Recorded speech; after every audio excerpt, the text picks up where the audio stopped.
Hey guys, it's me, Lethal Brizzle Gaming here. Let me just preface this video by saying that the gameplay you're seeing on the screen right now is from Witcher 3. It's not really relevant to this video, but it's just so that there's something happening in the background rather than just a blank screen for when you watch this video. So I want to talk to you now about the Bethesda conference. If you haven't already seen my Microsoft conference, please head over to my channel and check it out. So here's my review for Bethesda. Now, this is the first ever E3 conference, and probably their last, to be totally honest. I highly doubt they're going to do one again. We all knew it was coming because of Fallout 4, which we'll get on later in the show, but they kicked it off with Doom. Now, I've never been a fan of the Doom series anyway. It's never just appealed to me. It was a little bit before my time. Like, I wasn't huge into gaming at that when the Doom games were big. But I understand why it's got so much appeal for so many other people. Now I have, as I said in my Microsoft video, I have rated every game on a score out of 10. These scores aren't on how good the game's going to be, it's just my personal anticipation and how excited I personally am for the game. I have no doubt Doom's going to be a fantastic game that a lot of people are going to enjoy, but it just looked very generic shooter to me, like most other shooters out there, so for that reason I only gave it a 6 out of 10. Moving on to the second game of Bethesda's rather short list of games is Battlecry. Now, it's totally not my sort of game. I kind of switched off during the conference for this, so I'm not actually 100% sure what the game's about. So it's one of those things that it's hard to talk about because I'm just so disinterested in it that I just can't really give an opinion. So that scored a 2 out of 10 for me. Then we have Dishonored 2. Now, I have Dishonored on PlayStation 3. I had it free on PlayStation Plus a while back. But it's part of my giant backlog that I'm sure many of you out there share. I've never actually got around to playing it. I've spoke to a lot of people that have, and they enjoy it thoroughly. I know it's a critically acclaimed game. It was only a short trailer that we got, however, for Dishonored 2. It wasn't any gameplay or much about the game. It looked cool. Obviously, my opinion on this game could change, my excitement level could change once I've actually played the first game, but I'm waiting for the definitive edition to arrive later on PlayStation 4. So I give it a 6 out of 10 because, you know, it's got good reviews, it's got a lot of people hyped. It looked like a really cool trailer for me. The first one still really looks really appealing to me. I just haven't got around to playing it yet, so 6 out of 10. Then we have the Elder Scrolls Legends, which is a card game set in the Elder Scrolls universe. Now, the thing with card games, I enjoy card games. I mean, Uncharted, Fight for Fortune on my Vita is actually one of my favourite games on there. And in The Witcher, I can't stop playing Gwent. But I think the thing with card games is the universe it's set in matters a lot. If you care about the universe, you'll enjoy the card game more. If you don't really care about the universe and the world that it's set in, you're not going to give two craps about it, really.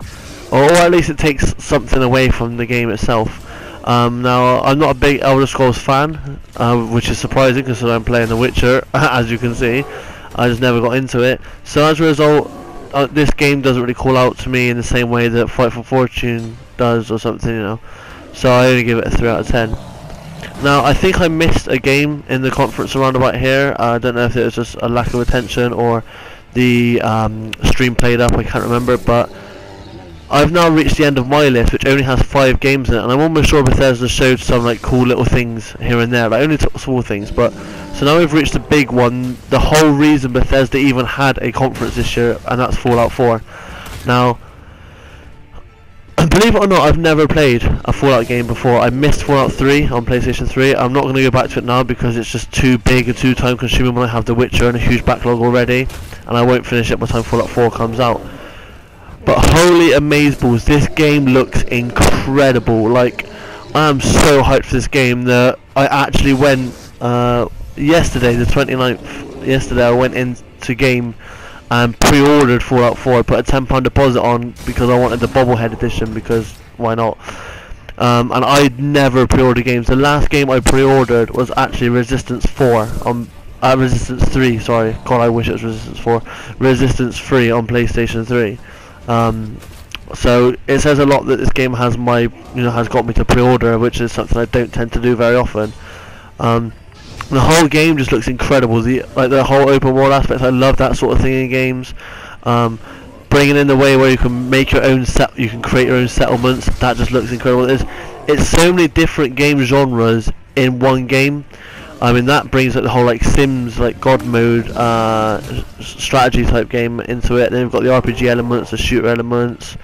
The game just looks incredible. Like, it's got to the point where I've run out of like words to say about this game. If you haven't already seen any trailers or anything, you need to go and check them out. But I'm sure everybody knows about Fallout 4 by now. But I just run out of things to say about it because it just looks so incredible. Like, I really cannot wait to get my hands on it, plunge deep into that world, put hundreds of hours into the world, like I know I'm going to do. People saying about the graphics and stuff, I personally don't have an issue with that. I think the art style is purposely a little bit oversaturated, if you like, kind of like Uncharted is. I like the fact that this world's really colourful when you compare it to Fallout 3's quite dull world. I know I haven't played it, but obviously I've seen enough to know about the game. It was quite a dull, bland world, whereas Fallout 4 has a lot of colour. I look forward to playing the section before the Great War happened. There's just a lot about this game that I just really cannot wait to get my hands on, and this is why Bethesda had a conference. It was all because of this game. They wouldn't have been at E3 otherwise. They won't be at E3 again, and so this game, it's one of those games where they wouldn't have even had to do a conference. They could have just released it tomorrow and it would have sold millions and millions of copies. You know, it's just, I just honestly cannot wait to get my hands on it. If you're not hyped about Fallout 4, then there's something wrong with you. So overall, I thought Bethesda, considering it was their first conference at E3 and probably their last, as I keep saying, they laid it out well. It was well structured. Also, they did like a big game with Doom, then a little game with Battlecry, big game with Dishonored 2, little game with Elder Scrolls, and then finished with a bang on Fallout 4. So, you know, it was well paced, well structured. It was entertaining. It kept my attention mostly until, you know, it was just the games that I didn't really care about. I know they spent a long time talking about Fallout 4, but I think that was probably right because, again, that's the whole reason. They could have done the whole conference on Fallout 4 if they wanted to. So Fallout 4 has 8.5 out of 10. The overall conference from Bethesda has a 6.5 out of 10. I thought, again, it was a great conference. So yeah, if you enjoyed this video, please like, share, subscribe, check out my other videos on my channel. I'll be bringing more E3 reviews, and there's a Microsoft one already posted. So peace.